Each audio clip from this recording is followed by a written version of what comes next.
नमस्कार दोस्तों। चंपारण नाम सुनते ही गूंज उठती है क्रांति।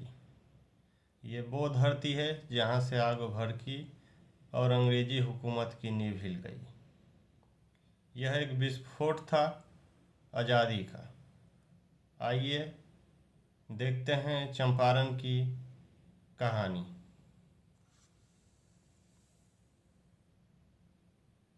नमस्कार। तो आज बात करते हैं 1917 के एक किसान आंदोलन की। एक ऐसा आंदोलन जिसने सिर्फ एक कानून नहीं बदला बल्कि एक ऐसा नेता दिया जिसे दुनिया ने महात्मा कहा। अब मजे की बात यह है कि ये पूरी कहानी एक ऐसे इंसान से शुरू होती है जो खुद ही मानते थे कि जिस समस्या को वो सुलझाने जा रहे हैं उसके बारे में तो उन्हें पता तक नहीं था। तो चलिए समझते हैं इस पूरी कहानी को। हाँ, तो ये कहानी किसी बड़े नेता से शुरू नहीं होती। ये शुरू होती है असली समस्या से और एक ऐसे किसान से जिसने ठान लिया था कि वो हार नहीं मानेगा। तो इस पूरे संघर्ष की जड़ में थी ये प्रथा जिसे कहते थे तिनकटिया।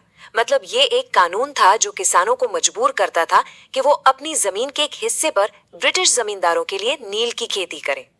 अब देखें, इस सिस्टम से किसानों को नुकसान भी दोहरा हो रहा था।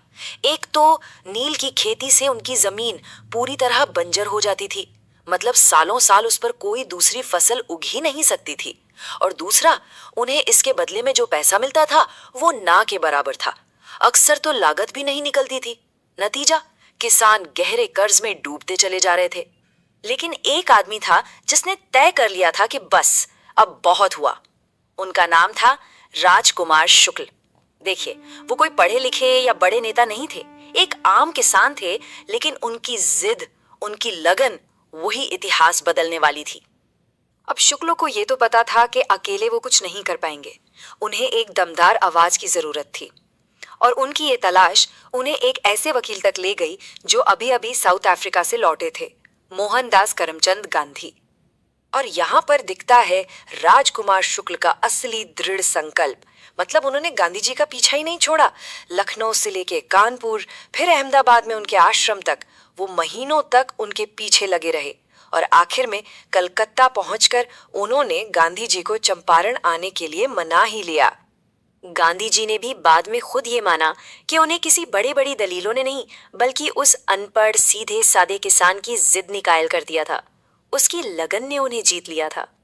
तो चलिए अब चलते हैं चंपारण और देखते हैं कि कहानी आगे कैसे बढ़ी। जब गांधी जी वहां पहुंचे तो उन्होंने कोई हल्ला गुल्ला या हिंसक विद्रोह की बात नहीं की। वो अपने साथ एक बिल्कुल नई तरकीब लेकर आए थे, अहिंसक सविनय अवज्ञा यानी सत्याग्रह। लेकिन शुरुआत में माहौल बहुत ठंडा था। सालों के जुल्म ने लोगों को इतना डरा दिया था कि गांधी जी से मिलने के लिए मुश्किल से 10-15 किसान ही हिम्मत जुटा पाए। और यहीं पर आया कहानी का सबसे बड़ा टर्निंग पॉइंट। अंग्रेजों ने उन्हें तुरंत जिला छोड़ने का हुक्म दिया। कहा कि इससे अशांति फैल रही है, लेकिन गांधी जी ने साफ मना कर दिया। उन्होंने कहा कि कानून के हिसाब से उन्हें एक शांतिपूर्ण जांच करने का पूरा हक है और उन्होंने उल्टे अंग्रेजों से ही सुरक्षा की मांग कर डाली। अब जैसे ही ये खबर फैली कि गांधी जी को अदालत में पेश होने के लिए कहा गया है, हजारों की तादाद में किसान वहां जमा हो गए। वो बिल्कुल निडर थे। ये देखकर ब्रिटिश अधिकारियों के तो होश ही उड़ गए। गांधी जी का तरीका भी बड़ा सधा हुआ था। ये कोई अंधाधुंध विरोध नहीं था। सबसे पहले उन्होंने राजेंद्र प्रसाद और जेबी कृपलानी जैसे बड़े वकीलों की टीमें बनाई। फिर उन्होंने हजारों किसानों के बयान दर्ज करके सबूत इकट्ठा करना शुरू किया। और सिर्फ इतना ही नहीं, उन्होंने स्कूल खोले, गांव वालों को साफ सफाई और आत्मनिर्भरता का पाठ पढ़ाया। मतलब वो सिर्फ लड़ नहीं रहे थे, वो लोगों को सशक्त बना रहे थे।